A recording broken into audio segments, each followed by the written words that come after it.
Hey everybody, so great to be here. Alan from Poland, thanks for joining us.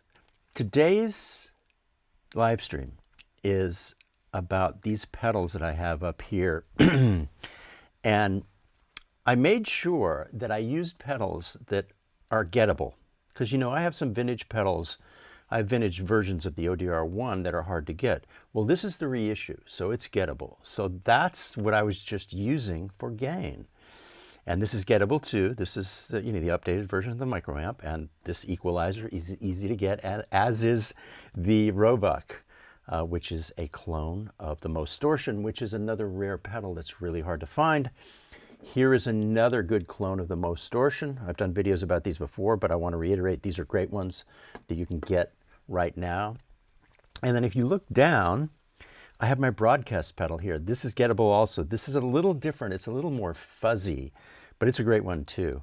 So I'm going to show you some pedals that are gettable, and they're affordable. They're not like $2,000 or $5,000 or $700.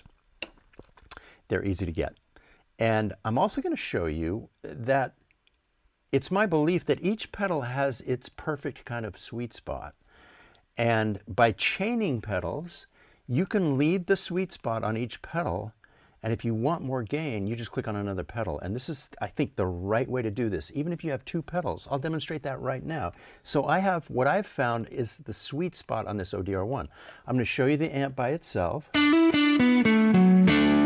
I'm going to turn off the delays so it's bone dry. So there's the amp by itself. It's my divided by 13. And the way I set the amp is the edge of breakup. With this particular amp, it's right around 5, not too distorted. Just at the edge of breakup, so it starts to compress, it starts to sustain. And if you pick hard, that's the key for me. Pick velocity determines clean to dirty. So if I pick soft, it's clean. If I pick hard, it has that nice edge of breakup, and especially if I go to the treble pickup.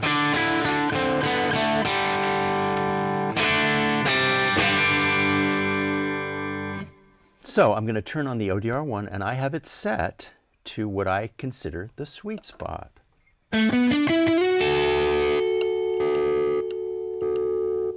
So it's quite a bit more gain, but not too much. If you push it too hard, you might go past the sweet spot. You also don't want it to be, you want to be careful not to have too much top end on one of these pedals. So if I do this, that's great too. This is a good pedal. But I have it set kind of light right there, okay? Very useful. Not too much gain. And then if I want more gain, I step on this one. The two together, I just kind of got a lucky sequence right here.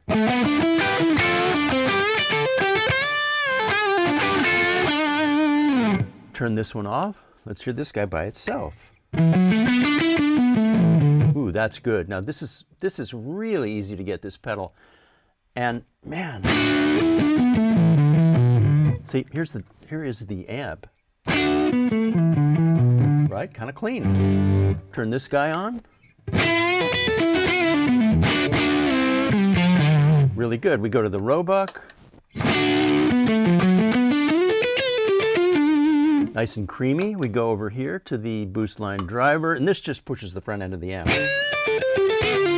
So what you get with this is basically the sound of the amp, but just gained up. It's probably the most transparent out of all of them, and of course it only has one knob. Then you turn all 4 of them on. That's a useful sound. Now what I do in this case, you heard all that noise that came from having all 4 of these on. I use my volume pedal. And my volume pedal is, for me, has always been like a gas pedal in a car. It's down like this when I play a phrase, and back like this when I stop playing a phrase. And what that does is it hides the noise. Hides all that. Now it's a little loaded up But it's not a bad sound for just stomping on 4 pedals at the same time. So you could use different combinations. Let's try these two. This guy is really driving things. I'm going to turn him down a little bit. So it's to taste. It's up to you and your ears to make sure that it's not too bright, that it's not too ratty sounding. Find the places on these pedals, on your pedals, whatever pedals you're using, where it's kind of pleasing, right? And I say if you want more gain, just turn on another pedal. Let me do the broadcast really quick to show you that one. It's really cool. It's different. See how it's more of a fuzz a little bit? But really up high it sounds nice. I'm going to goose it.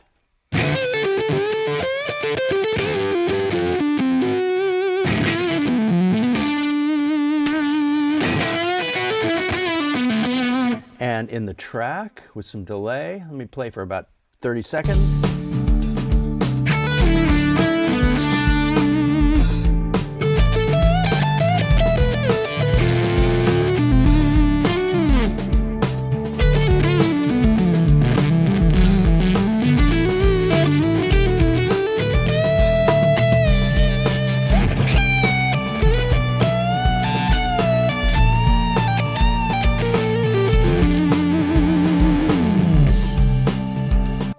It's a fun one. But generally, I use pedals that are in the realm of these guys, which are more than natural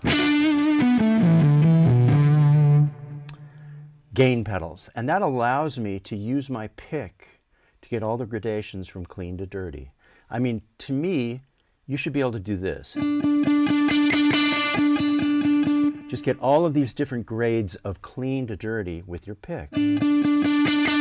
And if you saturate too much with your pedals, you won't be able to do that. So that's my goal with these things. And honestly, it kind of doesn't matter what pedals you're using. I mean, there are lots of brands of pedals that do this kind of natural distortion.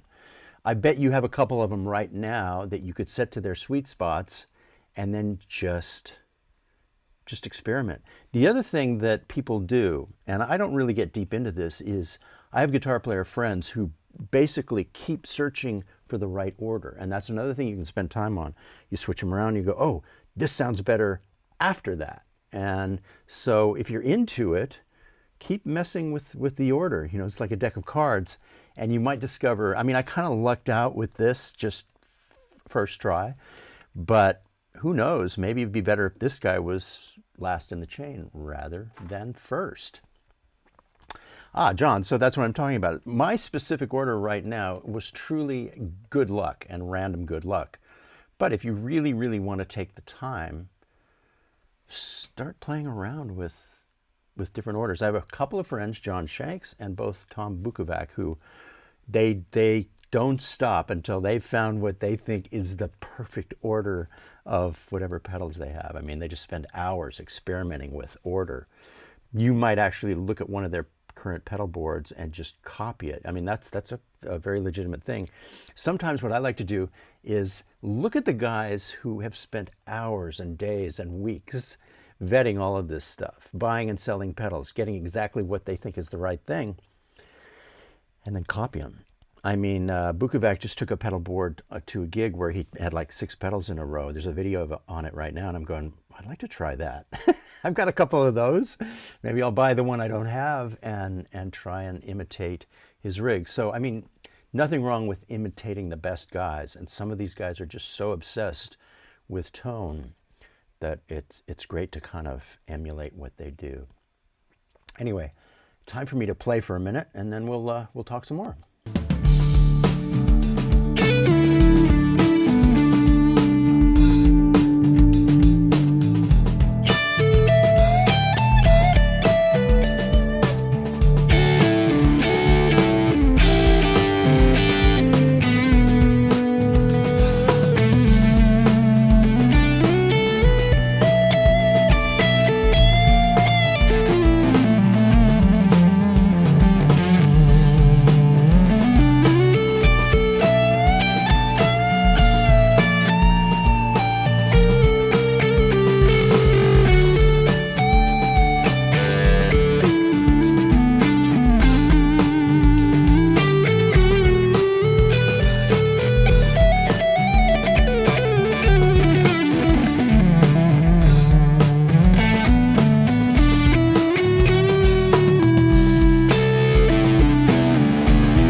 was a fun one. It was the EQ and the ODR1 together. So, I mean, that's as much overdrive as I might. Hey, a reminder, guys, we're doing a special offer on the Masterclass for the next 48 hours. So just click the link below if you want to take the 14-day free trial in the Masterclass. Yesterday, I did a live stream for Masterclass members only, and it was really, really fun. You know, just it's a handful of people, and that's something that comes along with your membership if you jump in. We do a very casual Masterclass only live stream where we talk about everything, and just a handful of people usually show up. And then those are archived in the Masterclass and permanent in the Masterclass for members only. So if you miss it, it's still there.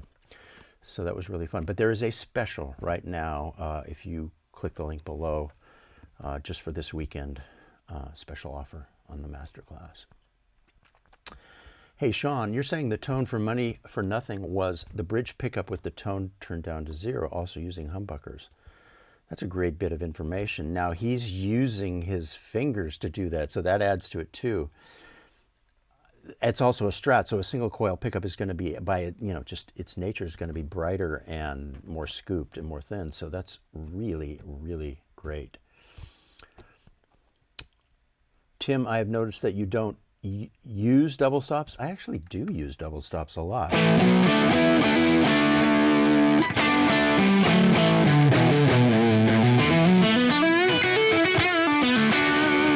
But maybe I don't understand the question you're asking, so you can, you can ask it again if you want. Oh boy is asking about a guitar and jumbo frets. I would always go for the big frets. Some people say that if you use jumbo frets that it's going to be harder to play in tune because you're going to be pressing down, it's going to stretch the string a little too far. But I remember in the 80s, we all put bass frets on our guitars and we loved it. I think what people who make guitars, they always recommend one step back from that, which is medium jumbo. But I can tell you this, don't go for small frets. At least go for medium jumbo. It's just easier to play. It's easier to bend strings. I mean, seriously. Steve, oh man, how are you, man? I've been watching your videos, Steve. It's Steve Sterlacci's here. Check out his YouTube channel if you get a chance. Unless there's two of you that are named the same thing. I've been watching your videos, man. It's so great.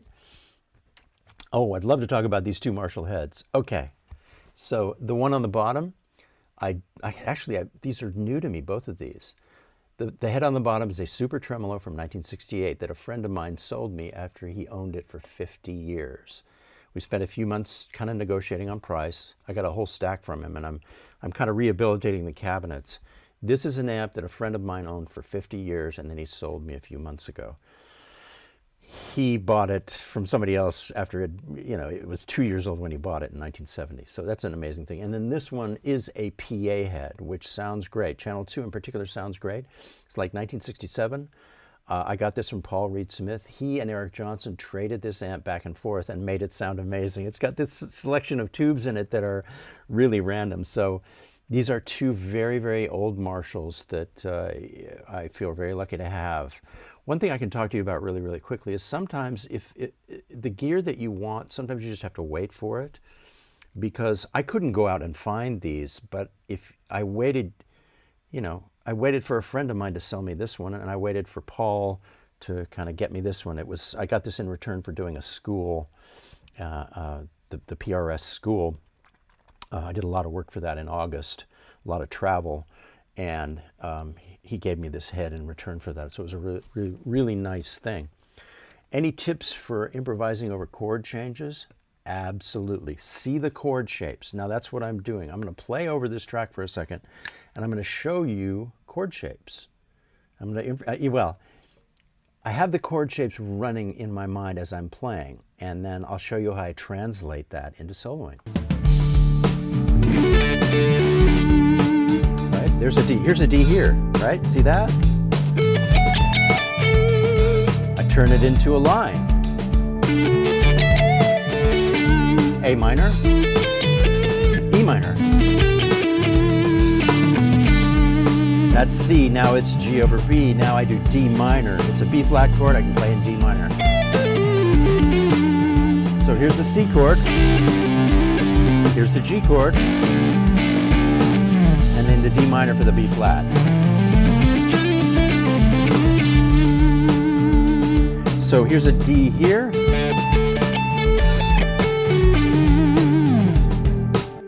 See the shapes everywhere, and I land on chord tones. Sometimes if a chord sits one place for a long time, you have to land on a chord tone. You can play anything if you're moving fast, but when you land, it's really good to know in your mind to remember what chord the band is playing. Yeah, we can talk about the GE7. So it's really simple, and the best things I think are simple. So it's on right now. I'm going to turn the roebuck off. So we go to the GE7, right?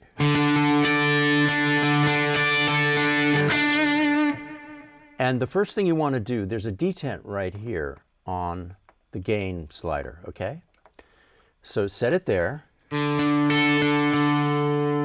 just goose it a little bit. Not all the way up, maybe let's be bold and go halfway up the throw of it. Now you're just pushing the amp kind of in the same manner of this micro boost right here. And then start playing with what's pleasing here. And what was pleasing for me was to really, really kind of goose the low mids, and even a little lower than that.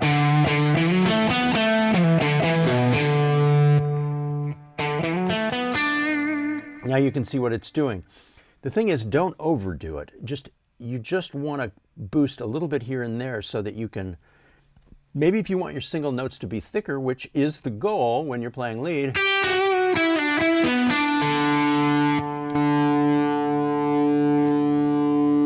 Oh, I heard that.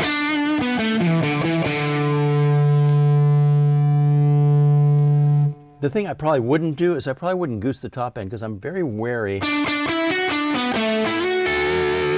Although that wasn't bad, I'm very wary about getting harsh top end. That's the thing I always keep my radar up for, and make sure that the sound I'm creating doesn't have harshness in the upper register.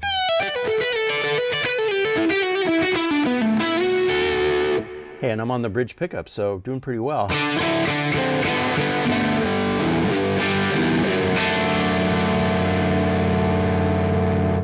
So that's how you use it. Turn the gain up a little bit so you're pushing the amp, and then just do a subtle kind of... Now, if you're using a single coil pickup, you might do the opposite of that. You might fill out the mids for your solo sound. So that is how I do it. One more reminder, guys. There is a special offer on the Masterclass.